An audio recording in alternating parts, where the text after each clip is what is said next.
lado. Vamos a abrir la escritura en el libro de los Hechos, en el capítulo 6. Y vamos a meditar acerca de un tema importante. Bueno, todos los temas son importantes, ¿verdad? Pero este tema tiene que ver con la designación de servidores. Bueno, y tuvimos una semana atrás, tuvimos nuestra semana de oración, donde el tema central fue el servicio, ¿verdad? Y cuando me tocó a mí presidir el día que me tocó, tomaba esta porción de las Escrituras para hablar acerca de las características que debe tener un servidor.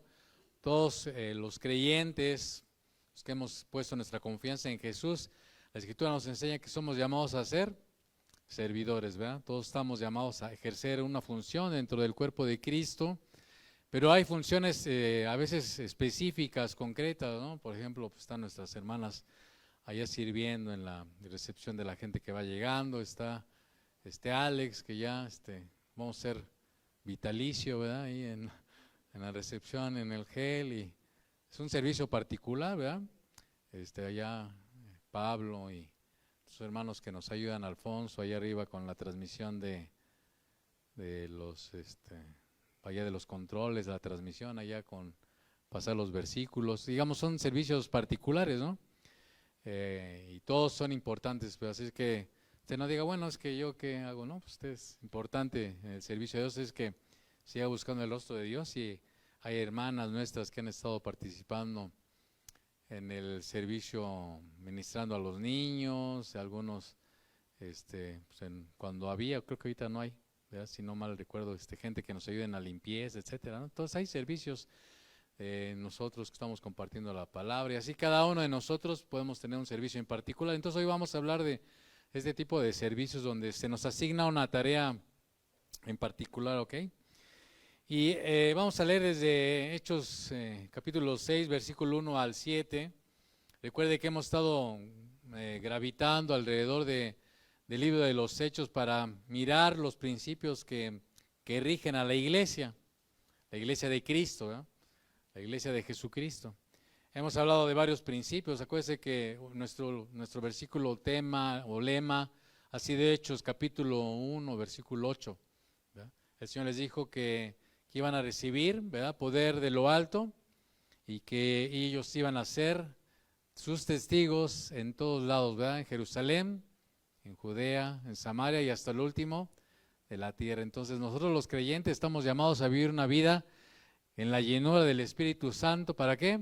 Pues entre otras cosas, como parte de nuestro servicio a Dios, es dar testimonio de Él en todo lugar donde nos encontremos. Amén. Y entonces la iglesia, hemos estado viendo cómo los creyentes se fueron desenvolviendo, perseveraban, dice la Escritura, en la oración. Ese es otro principio, la perseverancia. Perseveraban en la oración, en el partimiento del pan, en la comunión unos con otros, en las oraciones. Perseveraban unánimes, no era cada quien hacía lo que bien le parecía, había una unanimidad, todos estaban ahí congregándose, dice la Escritura, cada día. Y todos estos temas los hemos estado viendo, ¿verdad?, alrededor del libro de los Hechos. Y hoy vamos a ver otro principio que debe gobernar, regir en una iglesia, en una congregación de los santos. Amén. Entonces vamos a leer, dice: en aquellos días, como creciera el número de los discípulos, ¿no? Usted vaya subrayando cuántas veces se menciona la palabra discípulos, porque de hecho hasta el capítulo 5, Lucas no se ha referido a los creyentes como iglesia. Solamente en el capítulo 5 se usa por primera vez el término iglesia. Antes de ese término se usaba, Lucas se refiere a los creyentes como creyentes, los discípulos, a los que habían creído. Entonces es importante ver cómo se va desarrollando la iglesia. Mire, hermano, a veces nosotros menospreciamos la historia. La gente en general menosprecia la historia. Pero es importante conocer la historia. A veces está importante conocer la historia de nuestra familia. Porque mucho de conocer la historia de nuestra familia nos habla de quiénes somos nosotros, de dónde venimos y a dónde también podemos encaminar nuestros pasos. Así que no es de, cuando oye usted temas como la historia, es importante considerarlos. Y aunque aquí estábamos viendo la historia en el libro de los Hechos, pues no No por eso significa que, pues es un libro que nos habla de la historia de la iglesia, ¿no? Como si fuera cualquier cosa, no. Ahí hay principios, enseñanzas para nuestra vida, tanto como congregación, hablando de como congregación local, hablando de la iglesia, hablando de la iglesia universal, como para nosotros los creyentes de manera particular. Amén, así que pongamos atención. En aquellos días, como crecía el número de los discípulos, hubo murmuración de los griegos contra los hebreos, de que las viudas de aquellos eran desatendidas en la distribución diaria. Un problema, ¿verdad? Pues se presentó. Entonces los 12, que es otra manera de referirse a los apóstoles por parte de Lucas, convocaron a la multitud, ¿qué dice? De los discípulos. Estamos hablando de creyentes verdaderos. Ya después habrá oportunidad de ver, ya una vez Ricardo, no sé si se acuerda que en unos bautizos Ricardo nos hablaba de las señales de un verdadero creyente que están en Primera de Juan. Entonces, la Escritura nos enseña quién es un verdadero creyente, quién es un verdadero discípulo, no cualquiera que se dice, pues es, ¿ok? Y dijeron, no es justo, los apóstoles dijeron, no es justo que nosotros dejemos la palabra de Dios para servir a las mesas, no porque una sea más importante que la otra, lo vamos a ir explicando. Le dijeron ellos a la iglesia, buscad pues, hermanos, de entre vosotros a 7 varones de ¿qué?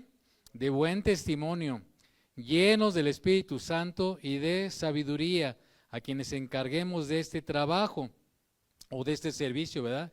Y nosotros persistiremos en la oración, en el ministerio de la palabra.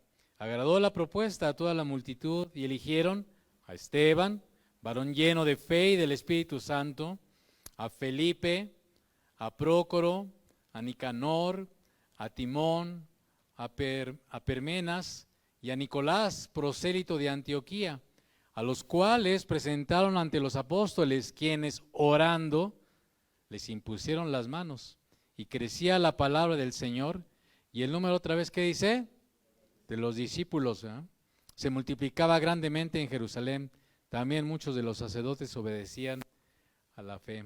Recuerde que Lucas también nos va a hablar acerca de situaciones que acontecen a la iglesia, que nacen dentro de la misma problemáticas, tensiones que ocurren dentro de la misma iglesia y cosas que acontecen que vienen a la iglesia de afuera hacia adentro, ¿no? Ya ha habido varias situaciones que Lucas nos ha relatado y cómo la iglesia debe de afrontar cada una de esas situaciones. ¿Se acuerda que alguna vez hablamos del tema de la persecución? ¿Y cómo la iglesia puede responder ante la persecución? Pues ya lo vimos también, ¿verdad? No voy a volverle a predicar de eso, porque ya lo vimos. Pero así, como recordatorio, ellos se enfrentaban a la persecución, ¿cómo? Con la oración, ¿verdad? Buscando el rostro de Dios para que les diera la fortaleza y la valentía para seguir adelante dando testimonio. Entonces, y así hemos estado viendo tema tras tema. Entonces, también se presentaban problemas internos. Uno de los problemas internos que ellos tuvieron que afrontar fue cuando tuvieron que designar a uno que sustituyera a Judas, el traidor. Otro problema que se presentó, que nació dentro de la iglesia, es el tema que ya vimos de Ananías y Zafira, ¿se acuerda? Que estaban ahí de trácalas, tramposos, y que lo que ocurrió. Bueno, la iglesia siempre está teniendo situaciones problemáticas que surgen dentro de la misma iglesia y que también surgen de afuera. Y hay que saber afrontar todo ese tipo de situaciones con oración, viendo qué dice la palabra de Dios al respecto, con la guianza del Espíritu Santo. ¿Estamos de acuerdo? Ahí vamos, ¿me va siguiendo? Entonces es importante que nosotros tomemos en cuenta esto. Y aquí Lucas nos va a hablar acerca de esto que está sucediendo en estos principios de los discípulos de la iglesia, ¿verdad? Y nos relata cómo judíos criados en Israel, que se expresaban básicamente en el lenguaje hebreo y arameo, tuvieron un problema, una situación una situación ahí difícil con otros judíos que se expresaban en griego. ¿Cómo lo sabemos? Bueno, pues vamos a verlo ahí en el versículo 1. Dice, hubo murmuración de los griegos. Cuando la Escritura dice de los griegos, no está hablando de los gentiles, porque aquí todavía no había, en el seno de la iglesia, en el grupo de discípulos, como acabamos de leer, no había todavía gentiles. Los discípulos eran 100%, dígalo fuerte, judíos. Entonces a veces se nos olvida. Todo esto que estamos leyendo y que vamos a ir relatando y que vamos a ir ligando, nos habla de situaciones que aún tenemos que nosotros estar mirando en nuestro presente. Nosotros pues ya se nos hace ajeno este tipo de situación porque mayoritariamente la iglesia, por ejemplo aquí en esta iglesia local, está compuesta por ¿quiénes? ¿Por judíos? Por gentiles. Estamos hablando en cuanto a la genética, ¿verdad? En cuanto a la carne. Somos gentiles el 100%, entonces nosotros a lo mejor no alcanzamos a entender algunas situaciones que se presentaban, que nos relata el libro de los Hechos, por ejemplo, pero que son importantes tomar en cuenta. Entonces dice la Escritura que los judíos de origen helénico, que eran a los que se les refiere Lucas como los griegos, tuvieron una situación, ¿verdad?, problemática en relación al repartimiento de las ayudas que se les daban a las viudas con los judíos hebreos.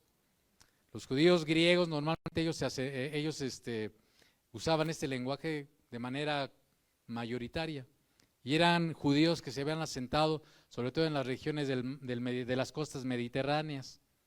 Ustedes van a decir, ay, puro rollo estudiantil. Quiero compartirle cosas para que usted vaya teniendo idea de las cosas. Estos judíos helénicos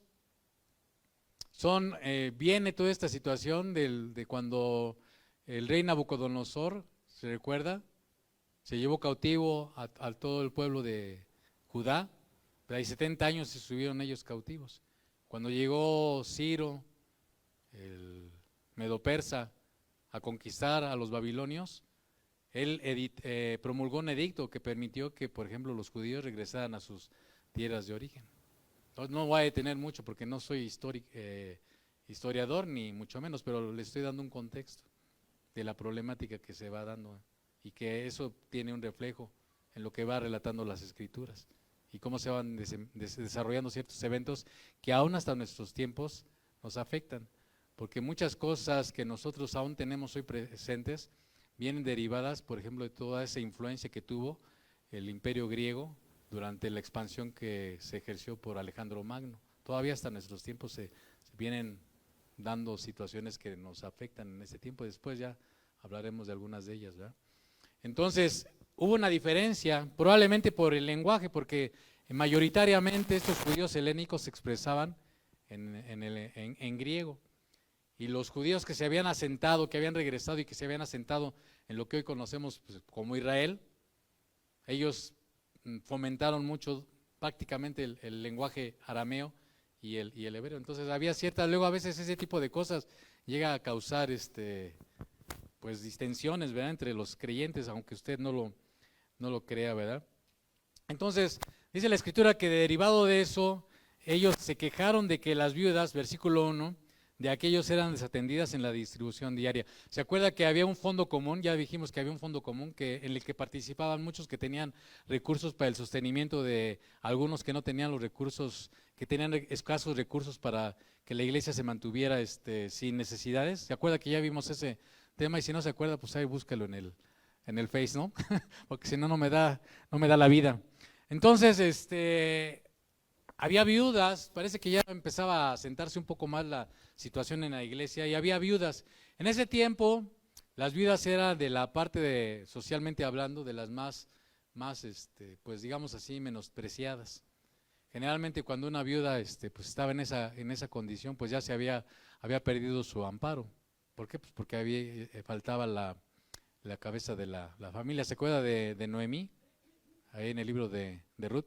Cómo Noemí se quedó viuda, después sus nueras, ¿verdad?, también se quedaron viudas y todo un problema para ellas como viudas. O sea, en términos generales, en esos tiempos antiguos, y bueno, no sé si en esos tiempos, pero vamos a hablar de esos tiempos en los que Lucas nos está ubicando, pues seguía habiendo un tipo de situación de estigma con relación a las viudas. ¿Okay?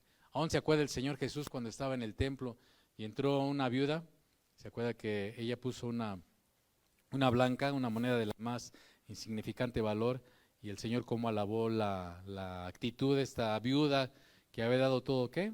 Su sustento. Entonces había mucho estigma con relación a las viudas, y la iglesia que pues, ha sido puesta para tratar de resolver también todo este tipo de situaciones, buscar que que no haya desaveniencia en medio de los creyentes, pues ayudaban a aquellos que tenían necesidades. Y había un fondo, ¿se acuerda que Bernabé incluso vendió su propiedad? Y eso fue la situación que dio lugar a que Ananías y Zafira hicieran se metían en ese problema que los llevó a la muerte, y ya lo platicamos también en su momento.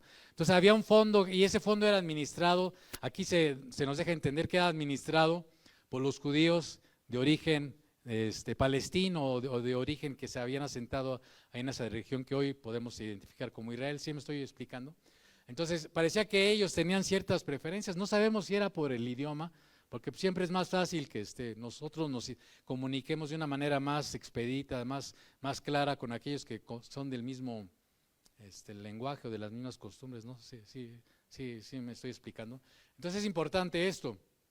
Entonces ellos se empezaron a ver que había cierto, pues, preferencia de parte de los judíos hebreos con respecto a la repartición de las ayudas a estas viudas. Hasta aquí vamos bien. Ahora, este problema que se presentó, ¿verdad?, entre los hermanos, que mostraba cierta parcialidad, pareciera ser, como le repito, de los judíos hebreos con respecto a las viudas hebreas, pues es algo que se necesitaba resolver. La iglesia no está carente de que exista en medio de nosotros problemas.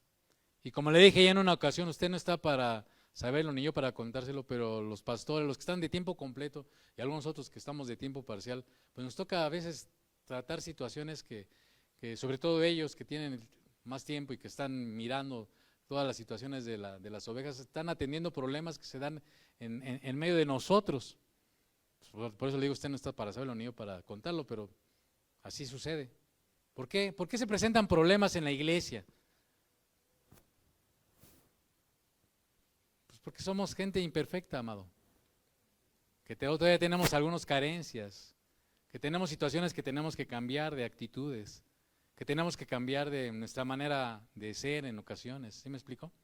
Y entonces todos tenemos un trasfondo diferente, una educación distinta, situaciones problemáticas diferentes. Y a veces eso nos puede llevar a tener tensiones en medio de nosotros, ¿ok? Y es importante atenderlas. Y aquí, amado, la cuestión es que no haya problemas donde haya un ser humano, pues va a haber problemas, ¿sale? Entonces la cuestión no es que haya problemas, como le repito, sino cómo vamos a resolver los problemas. Y eso es desde casa, ¿no? Con los hijos, con los matrimonios, ¿verdad? Que tenemos diferencias. La cuestión es que si hay diferencias o no, pues hay cómo resolver las diferencias. Cómo resolver una situación aún en mi trabajo, si yo tengo algún problema en el trabajo. Porque problemas va a haber en todos lados, ¿verdad? ¿Sale? Y pues la iglesia, como una entidad compuesta por gente, como yo comprenderé, ¿verdad? ¿Qué tiene? O va a tener, pues va a tener problemas que se tienen que resolver. Y pues nosotros los creyentes, los discípulos, los santos, pues estamos en ese proceso de ser, pues cada día, ¿verdad?, santificados, de cada día madurar. Pues aquí hay diferentes niveles de madurez, ¿verdad? Para algunos de nosotros, pues ya ¿se acuerda que aquí luego estaba pintado de verde? Algunos cuando se pintó de verde dijeron, ¡ah! Se fueron de espaldas a lo mejor, ¿no? Cuando entraron y vieron que estaba esto pintado de verde. ¡Ah! ¿Cómo se les ocurrió, no? Que a lo mejor casi se desmayaban, ¿no? Para los otros, pues, que esté de verde, que esté de amarillo, que esté de rojo, que esté... ¿Sí me explico? Dice, ay, pues es un ejemplo muy babas, ¿no? Pero bueno, a mí me gusta ponerle luego ejemplos así muy babas, ¿no? Entonces, pero porque algunos tenemos una madurez diferente, ¿no? Y tenemos otro entendimiento, etcétera, etcétera. ¿Sale, vale? Y los problemas que se presentan en la iglesia, amado, pues tienen que encararse. O sea, evidentemente hay de problemas a problemas, eso del color verde, pues es una. Pero en esta iglesia se han presentado situaciones en las que se ha tenido que afrontar las situaciones de una manera, pues a veces radical.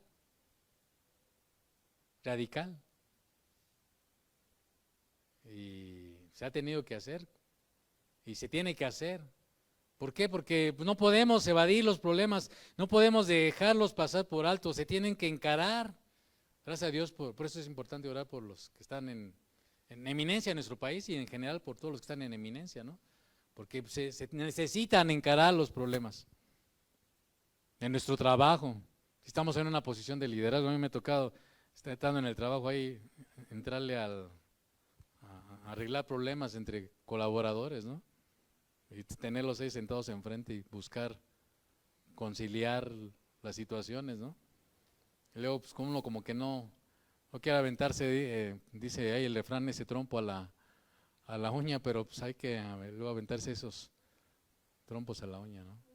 Dicen que es mejor una buena colorada que mil descoloridas, ¿no, papás? Es mejor aventarse una buena corrección, aunque parezca fuerte en el momento, que mil ahí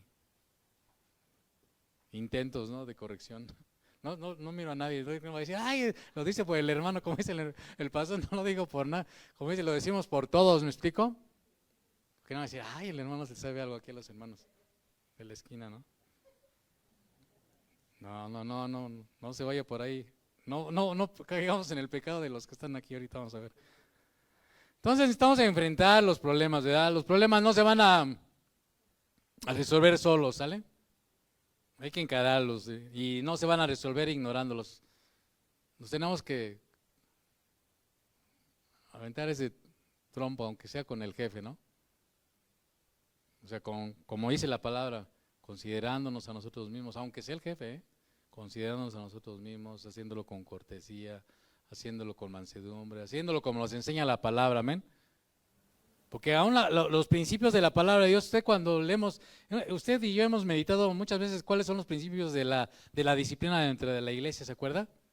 Si ves a alguien que peca, ve tú y solo y después, hay un proceso, ¿no? ¿Usted cree que ese principio que está ahí en la Biblia no aplica hasta para las cosas laborales?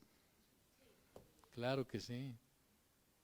Por eso el creyente que se afirma en la palabra de Dios y que sigue los principios de la palabra de Dios aún puede aplicarlos hasta en la escuela, hijas.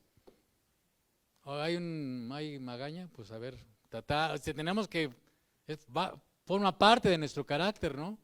Arreglar esa diferencia con esa persona. ¿Por qué? ¿Qué pasa? ¿Qué sucede? Y si no, lo subo al siguiente nivel, y si no, al siguiente nivel. ¿Sí me explico? Porque la palabra de Dios es una fuente rica de sabiduría para nuestra vida aún en las cosas que creemos, es que eso nada más es para la iglesia, no. Bueno, entonces aquí había una tensión, amén. Dice, en aquellos días crecía el número de discípulos, el éxito, el desarrollo, cuando empieza a haber cosas así como este tipo en el que la iglesia estaba creciendo en número, pues pueden llegar a presentarse estas cosas. ¿Y qué dice la escritura que sucedió? ¿Hubo qué? Entre ellos. ¿Qué dice la escritura que hubo entre ellos?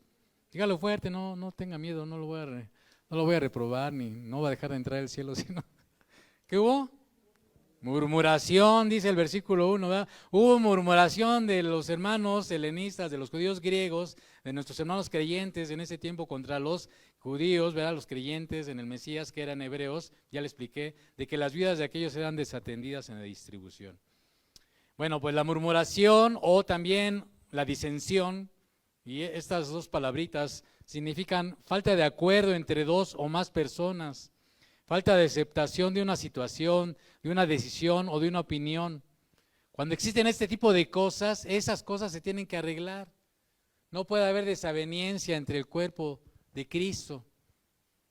Pablo lo expresaba de otra manera a los corintios. Nadie puede decir, es que yo soy más importante porque soy el ojo. No, yo soy más importante porque estaba poniendo una figura, porque soy oído. Nadie puede decir que es más importante. No puede haber entre nosotros ese tipo de situaciones y de rivalidades, de diferencias. Se tienen que arreglar. La murmuración o la disensión es veneno en la iglesia. Y lo que más desea el diablo en medio de la iglesia es que dividir a la iglesia, dividirnos, ¿verdad? Divide y vencerás, ¿no? Pues es una realidad. Por eso el diablo quiere que los matrimonios estén de la greña porque están divididos.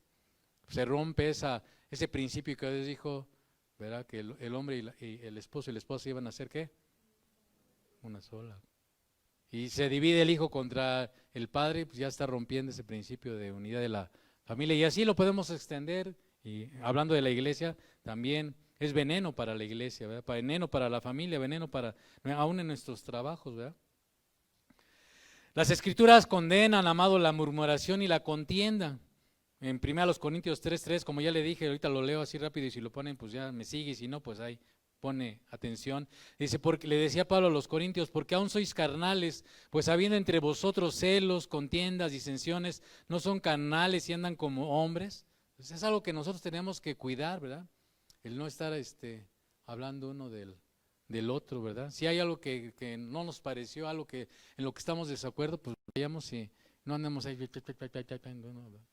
hablando ahí tras bambalinas, ¿no? Tras bambalinas. Gálatas 5:20, hablando Pablo acerca de las obras de la carne que nos quitemos en nuestra vida como creyentes. Fíjese en la lista que incluye, dice idolatría, hechicerías, enemistades, pleitos, celos, iras, contiendas, que es lo mismo que murmuraciones, disensiones y herejías. Se están a ese mismo nivel. Nosotros tenemos los creyentes que cuidarnos de esas cosas, de no murmurar. Filipenses 2:14 dice, haced todo sin murmuraciones y contiendas. Ya ponemos el ejemplo de que los papás mandan a los hijos por las tortillas. Yo me acuerdo ya cuando mi mamá me mandaba, ¿por qué no mandas a mi hermano, no? ¿Ah? Y ya si yo iba, ¿ah? Para los que son de mi época, pues ahí como el perro pulgoso, ¿no? Los que no son de mi época, pues ni modo, pues ahí búsquenle en YouTube, el perro pulgoso, ahí. Van a saber. ¿No? Pero eso puede ser de la esposa al esposo, ¿no? Del papá con los hijos. En lugar de encarar, ¿no? Ay, mi hijo, ¿no? Pues mejor vayamos, arreglemos si tenemos alguna diferencia, encarémosla, ¿no? Y no nos quedemos con eso en nuestro corazón, ¿no? Haced, dice el Señor, haced todo ¿qué? Sin murmuraciones y contiendas, amén. Entonces, eso va a ser de nuestros lemas, ¿verdad? Hoy vamos a salir al menos con algo. Si vamos a salir algo con hoy, no. Haced todo sin murmuraciones ni contiendas, ¿no? Hospedaos, dice en 1 Pedro 4:9, hablando de cuando alguien recibe a un hermano, dice hospedaos los unos a los otros sin, ay, este hermano me invitó a comer, pero pues, ¿no? Te invitó con todo su corazón, con toda su, pues, como es, ¿no? Pues, con sus virtudes, sus defectos, te invitó a su casa y te recibe y tú, mi jerga pone para los pies. Usted se ríe y dice, bueno, ¿ah? Dice que aún cuando nos hospedemos, o sea, cuando recibamos a alguien en casa, si usted es invitado, pues sin murmuraciones, ¿verdad? Y si usted invitó, tampoco, ¿no? Porque, ay, yo no pensé que fuera tan dragón y ¿no? Cuando hagamos esto, dice la Escritura, lo hagamos sin murmuraciones. Tranquilo. Como decía en una novela acerca de Alejandro Magno, Alejandro el Grande le decía a sus soldados, déjelo pasar. Cuando le llevaban problemas, así que él consideraba que no eran dignos de una atención así radical, decía, déjalo pasar, no pasa nada. ¿Sale? Los seguidores de Cristo, amado, podemos resolver todo problema sin qué, sin murmurar, sin murmurar, sin murmurar. Ese pastor, pues dile, oye, pastor, pues, además, esto que dijiste no creo que sea así por esto, aquello, ¿no? O no entendí esto que dijiste, ¿no? O por qué lo dice, hermano, ¿no? Pero, lo mismo, ¿no? Los seguidores, repito, de Cristo podemos resolver todo problema sin qué, sin murmurar, ¿verdad? Y otro problema que se infiere es que había acepción de personas, ¿no? Porque había una preferencia más por las viudas de quienes, de los hebreos, ¿verdad? Que de los griegos. Y hacer acepción de personas, dice Proverbios 28:21, no es Bueno, no hagamos acepción de personas. Saludemos, tratémonos todos de la misma manera. En Cristo, si Pablo dice que en Cristo no hay ni judío, ni griego, ni mujer, ni gentil, hablando de que en cuanto a las cuestiones que tienen que ver con la vida eterna, con los principios de Dios, con las cosas que nos rigen espiritualmente, pues no hay diferencia, ¿verdad? Santiago 2, del 8 al 9, hablando de una situación que Santiago quiere destacar, que es esta a veces distinción que se da en ocasión porque alguien es rico o alguien es pobre. Dice Santiago, si en verdad cumplís la ley real, conforme a la Escritura, amarás a tu prójimo como a ti mismo, bien hacéis, pero si hacéis acepción de personas, cometéis pecado y quedáis convictos por la ley como transgresores, ¿no? Una vez me tocó entrar en el hospital cuando los iba a apoyar, estar con un enfermo que pues las tripas no me daban. No sé si me explico. Ya me daban ganas ahí. Salí corriendo. Oh. Pero yo habría hecho mal si en ese momento yo hubiera hecho una acepción de la persona. Por el hecho de que en su situación de enfermedad, ella despedía un olor nauseabundo como usted no tiene. Y créame que yo estoy acostumbrado a olores nauseabundos. No porque sea pepenador, pero esa es otra historia. Pero sí sé lo que son los olores nauseabundos. Y esa vez que me tocó, pues ahí, ¿verdad? Gracias a Dios que nos ayudó y pudimos aguantar ahí el tiempo para compartir la palabra. Pero entonces no debemos, no somos quienes para hacer acepción de personas. Porque nuestro privilegio es ser ¿qué? Hechos 1:8, ¿ser qué? Testigos. Esa es nuestra labor, nuestro servicio también. Dice, ay, ¿en qué sirvo? Pues de entrada, sirvamos siendo ¿qué? Testigos. Testigos del Señor Jesucristo, de su amor para ir por nosotros a la cruz del Calvario, del poder de lo alto que lo levantó al tercer día de entre los muertos, de su juicio que ha de venir cuando Él regrese por segunda vez.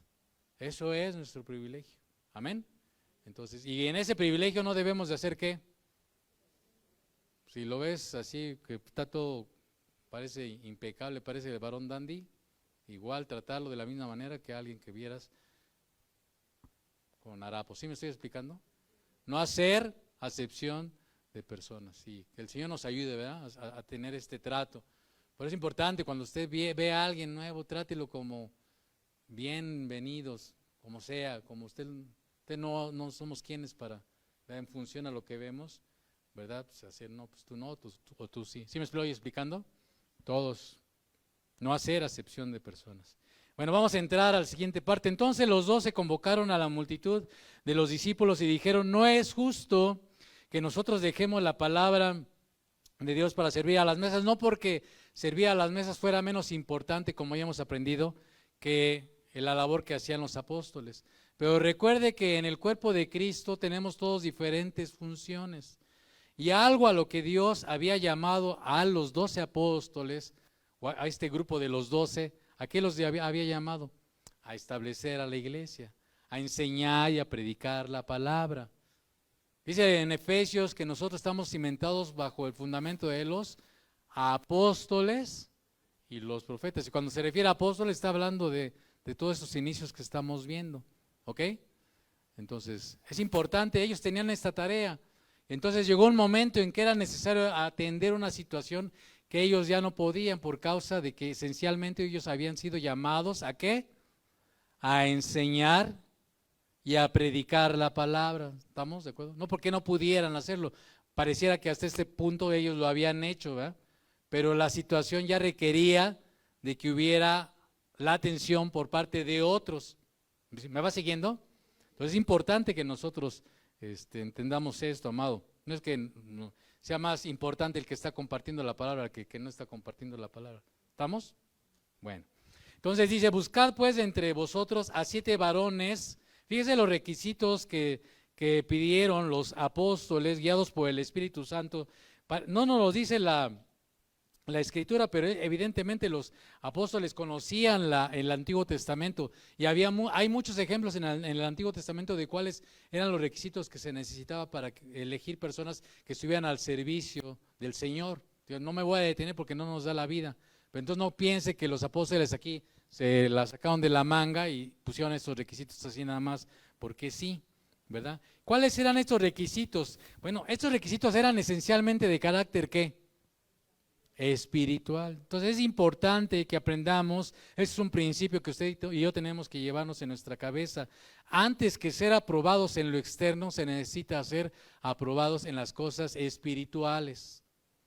O sea, no porque ya partió de este mundo, pero no porque entre Paco de Lucía. Si no sabe quién era Paco de Lucía, fue un guitarrista muy famoso, ¿verdad? Que tocaba precioso, ¿verdad? Y pues no porque entre Paco de Lucía y aquí ya sea caso hipotético, ¿verdad? Se hubiera convertido y ser hermano, pues ya por eso ya, no, pues como es Paco de Lucía, pues luego. ¿Sí me explicó? Pásele para acá, ¿no? Pues a ver, calma.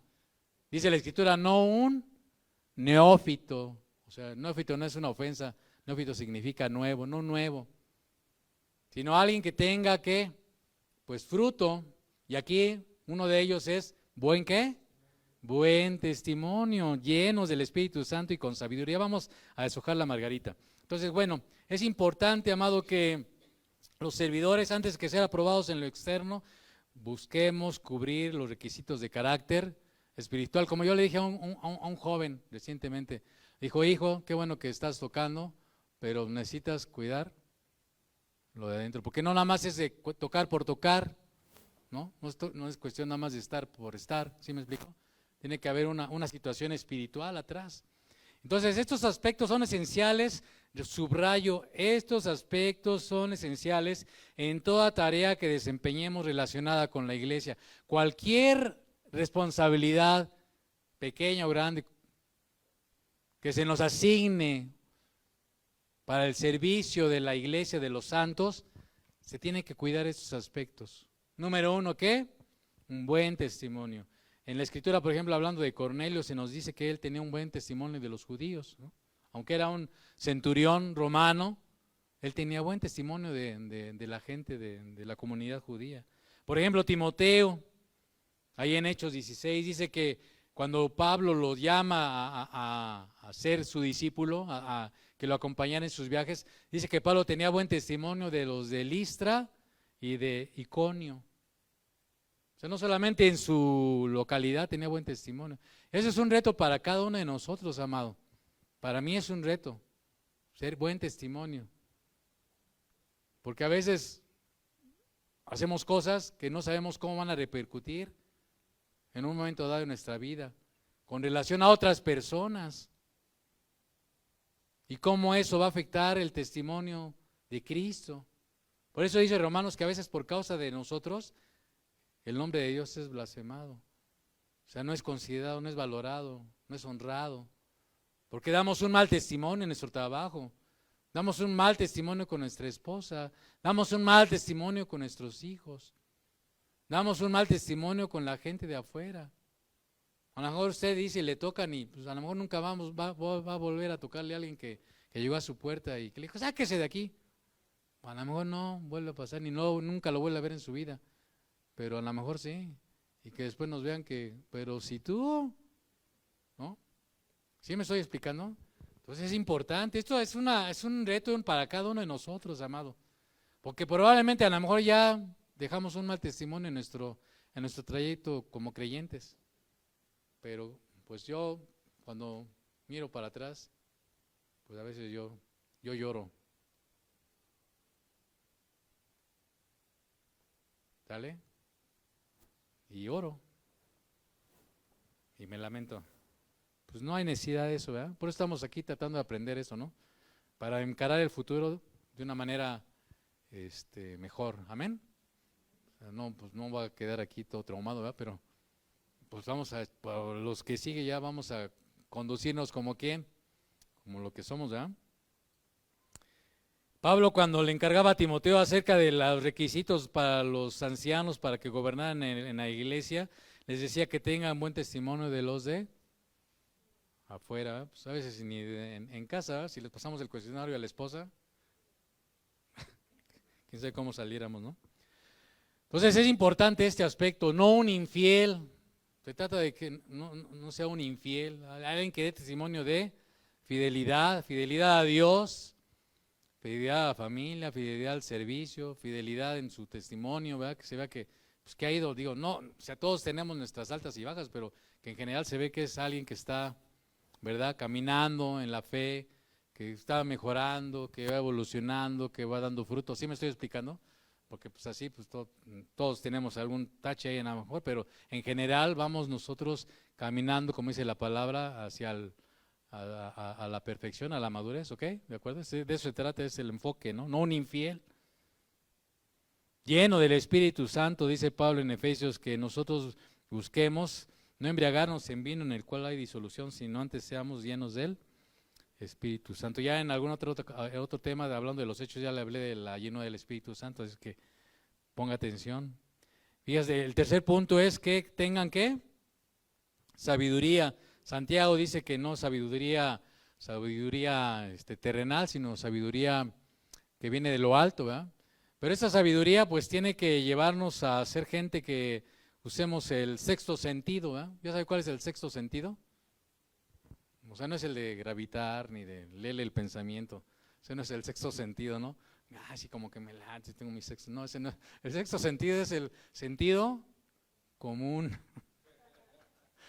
que luego es el menos común de los sentidos, ¿verdad? Se requiere de la gente que tenga sabiduría, que tenga buen juicio, ¿no? Que tenga un juicio sano. Como dicen que le gire la ardilla, ¿no? Que le gire la piedra, como quiera usted decirle, ¿no? Que tenga inteligencia práctica, ¿no? Porque aún para hasta las cosas materiales se requiere ¿qué? Inteligencia práctica, saber, ¿no? O sea, tener cierta idea, y si no, pues tengo la disposición y me dispongo para que me enseñen, ¿no? Para aprender, ¿verdad? Nosotros cuando contratamos a alguien, lo que buscamos es, antes que aptitud, buscamos actitud. Pero eso al principio está ahí en la Biblia, ¿no? Antes que aptitud, se busca actitud. O sea, hablando de nosotros en la fe, pues de esto que estamos hablando. Buen testimonio, lleno del Espíritu Santo y ¿qué? Y con sabiduría. Entonces, bueno, buscad pues entre vosotros a 7 varones de buen testimonio, llenos del Espíritu Santo, de sabiduría, a quienes encarguemos de este trabajo. Esa es una tarea importante, ¿verdad? Para ellos eso iba a resolver ¿qué? Un problema que existía, ¿verdad? Que ya lo comentamos, ¿no? Y nosotros persistiremos en la oración y en el ministerio de la palabra. Esa era la labor de los apóstoles, la oración. Y no porque los demás no tengan que orar, sino hablando de otra responsabilidad de la oración de todo el pueblo, de mirar. Usted lo puede mirar a través de las cartas que Pablo les escribía a las iglesias. Yo no sé eso de orar. Por ejemplo, el miércoles nos hablaba Ricardo de la oración que Pablo hacía por los de la iglesia de Éfeso, ¿verdad?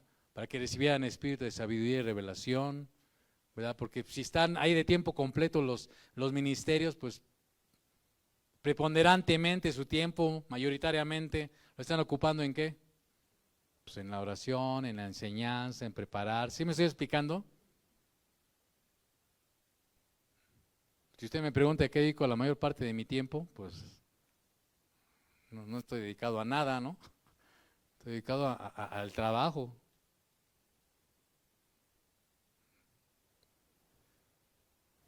Y eso es mi función, hablando secularmente. Pero si hablamos de esto, de los apóstoles, dice que ellos iban a persistir ¿en qué? En la oración. Y fíjese esa palabrita, persistir en la oración, en el ministerio de la palabra. Agradó la propuesta a toda la multitud. Y obviamente esto no, todo lo que usted va leyendo en la escritura, siempre estoy uno y parezco ahí taravilla. No se da de la noche a la mañana, no es, hoy dijeron, tenemos este problema, tampoco se presentó así de la noche a la mañana, ¿verdad? Lo dialogaron, lo vieron, ¿qué hacemos? Orando, porque esa es la dinámica de la iglesia. Desde Hechos capítulo 1 hemos visto la dinámica de la iglesia. El Señor les dijo a sus discípulos, espérense en Jerusalén hasta que venga el Espíritu Santo. ¿Y qué hicieron mientras ellos recibían la llenura del Espíritu Santo? ¿Se acuerdan? Ya lo vimos. A ver, ahora sí examen. Saquen los apuntes. Estaban orando, ¿no? Perseveraban ahí, en el aposento alto orando. Entonces la dinámica de la iglesia desde el principio vemos que era oración. Entonces no es la excepción que los apóstoles también dijeron, ¿cómo resolvemos esto? Oraron y recibieron la dirección del Espíritu Santo, los guió a esto, vieron los principios que hay en la palabra, etcétera, etcétera, etcétera. Y también la multitud, no les dijeron, a ver, hoy domingo, elijan los 7 y llegaron al otro domingo. Aquí ya tenemos la planilla verde, la planilla roja, la planilla azul, la planilla dorada, a ver, vote, a ver quién vota por la planilla roja y el que ganó el de la planilla roja. No. Hubo un consenso ahí entre ellos, ¿verdad? Agradó la propuesta. Entonces, ¿a qué se dedicaron a buscar ellos? Pues no los buscaron tampoco de la noche a la mañana. Estuvieron ahí evaluando entre todos los hermanos que tenían que cubrir qué requisitos otra vez. Buen testimonio, llenos del Espíritu Santo y que tuvieran sabiduría. Iban a recibir un encargo muy importante, administrar los recursos para distribuirlos entre los necesitados, ¿no? Y eligieron a Esteban. Y esta es la liga que nos va a llevar a después mirar la siguiente parte del capítulo 6. Ya le he estado diciendo que Lucas va metiendo algunos elementos que van permitiéndonos entretejer cómo se va desarrollando la iglesia. En capítulo 5 de Hechos, Lucas introduce un personaje que va a ser importante en el desarrollo de la iglesia. ¿Se acuerda cómo se llamaba este personaje? Le voy a decir, aquí están, Bernabé, el hijo de la consolación. Y lo que vamos a hacer con ayuda del Espíritu Santo es ir entretejiendo todo esto para que usted vaya viendo cómo en la Escritura todo tiene una razón de por qué se dice antes, por qué se metió ahí, cuál es el propósito, cuál es la intención y cómo las cosas se van entrelazando. Por eso le decía de la historia, es importante ver cómo se va entrelazando y cómo va dando lugar a hechos aún en el presente en nuestros tiempos. ¿De acuerdo? Cada vez que me hago más viejo y que ya me estoy yendo para el otro barrio, me gusta más la historia. O cuando estaba en la vocacional, me caía gorda, la aborrecía. Y ahora que ya tengo una pata allá en el hoyo, me gusta más la historia. Así somos ya los seres humanos. Eligieron a Esteban, varón, tome nota, eligieron a Esteban, varón, ¿qué? Lleno de fe y del Espíritu Santo, a Felipe, que va a ser otro personaje importante en el extendimiento del reino de Dios, en esta trayectoria de ser testigo en Jerusalén, en Judea, en Samaria y hasta el último de la tierra. Tome en cuenta, este es nuestro versículo clave que nos va a dejar, son los hilos que nos van conduciendo a través de todo el libro de los hechos y de la vida de la iglesia, de su origen, hasta cómo nos va afectando hasta nuestros días. A Felipe, a Prócoro, si usted va a tener un hijo, pues a lo mejor es un buen nombre para que le pongan, ¿no? Prócoro. No se ría, no se ría. Es como decir Juan. No, a Nicanor, a Timón, y ese me cuesta trabajo desde la mañana, a Parmenas. Incluso escogieron a un prosélito, ¿verdad? A Nicolás, prosélito de Antioquía. Si se fija, parecía ser que los hermanos hebreos dijeron, bueno, está bueno, escojan ustedes. Porque todos los que escogieron son 7, son judíos helenistas. Todos los nombres que usted ve ahí son nombres de judíos helenistas. O sea, no eran oriundos de lo que hoy conocemos como Israel o Palestina. ¿Vale? Luego cuesta trabajo decir también esa palabra porque luego uno se ofende si dice uno Palestina y luego hasta hay que andar con cuidado, ¿verdad? Pero no lo decimos de mala manera, ¿verdad? Entonces, estos eran, todos los nombres de ellos eran de origen griego, helénico. Dice, a los cuales entonces ya los escogieron y presentaron ante los apóstoles. ¿Y qué hicieron los apóstoles? Dijeron, sí, así a ciegas, sí, ustedes escogieron y sí, así porque ustedes lo dijeron ya. La iglesia también estuvo orando, los discípulos estuvieron orando. Les repito, porque esa era la dinámica de la iglesia. O sea, no necesita estar Lucas diciéndonos en cada frase, en cada versículo, en cada párrafo, y oraban, porque está inmerso, está empapado, no sé si me explico. Dice, a los cuales presentaron ante los apóstoles, ¿quiénes qué? Orando. ¿Quiénes orando? O sea, no llegaron ahorita y dijeron, sí, luego, porque todos le dicen, No. ¿Qué hicieron los apóstoles? Oraron. También ellos, para tener esa confirmación de parte de Dios y evaluarlos, ¿me explico? O sea, tampoco la Escritura, como dice Juan, si se escribieran todas las cosas que sucedieron, pues no alcanzarían los libros, ¿verdad? Pero aquí, ¿cuál es el principio? En toda decisión importante que se tiene que tomar en la iglesia, y hablando, por ejemplo, de los servidores, ¿qué debe de prevalecer? Aparte de los requisitos de los servidores, ¿qué debe prevalecer? La oración, la guianza de Dios. Amén. Entonces eso es importante, es parte de los principios que estamos tomando en cuenta. Quienes orando, entonces, ¿qué? Les impusieron las manos.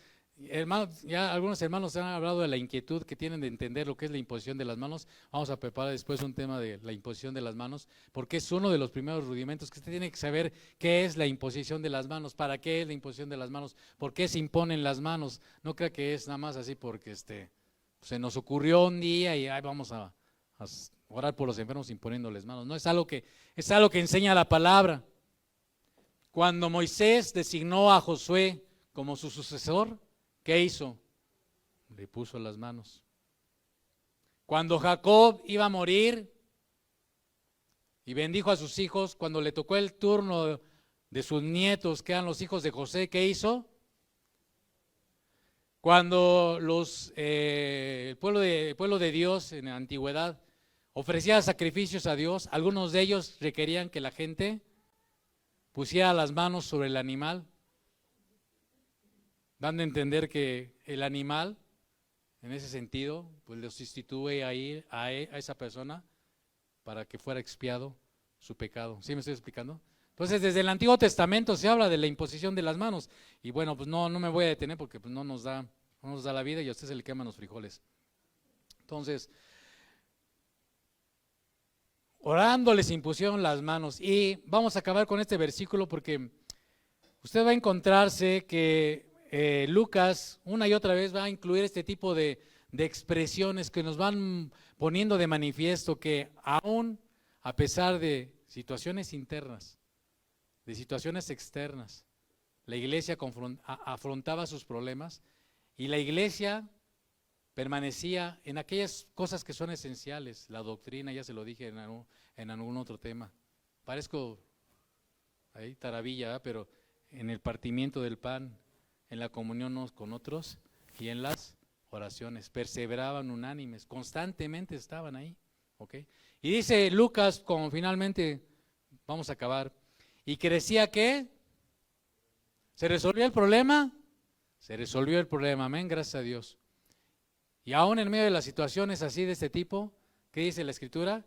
Crecía la palabra del Señor. Y otra vez, es la tercera vez que Lucas, en esta sección que acabamos de meditar, se refiere al grupo de creyentes como, por tanto, les dijo el Señor a los apóstoles, id y haced ¿qué?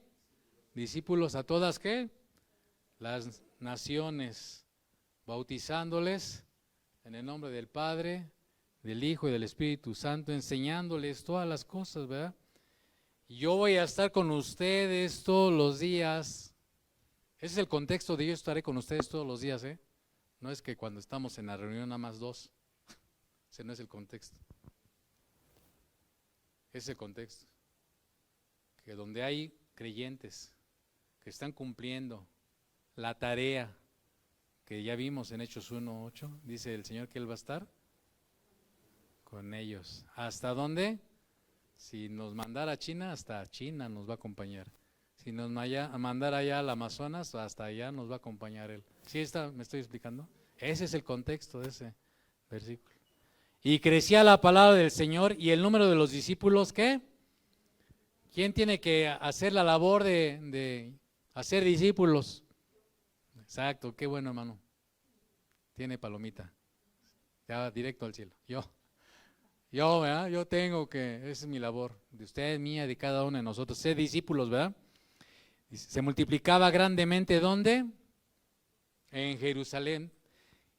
Subraya esta palabra porque Lucas a partir del siguiente versículo ya va a empezar a plantear la situación que llevó al siguiente paso en el extendimiento del Evangelio.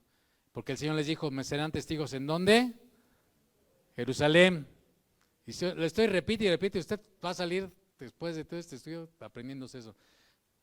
¿De dónde me van a ser testigos? En Jerusalén, en Judea, en Samaria.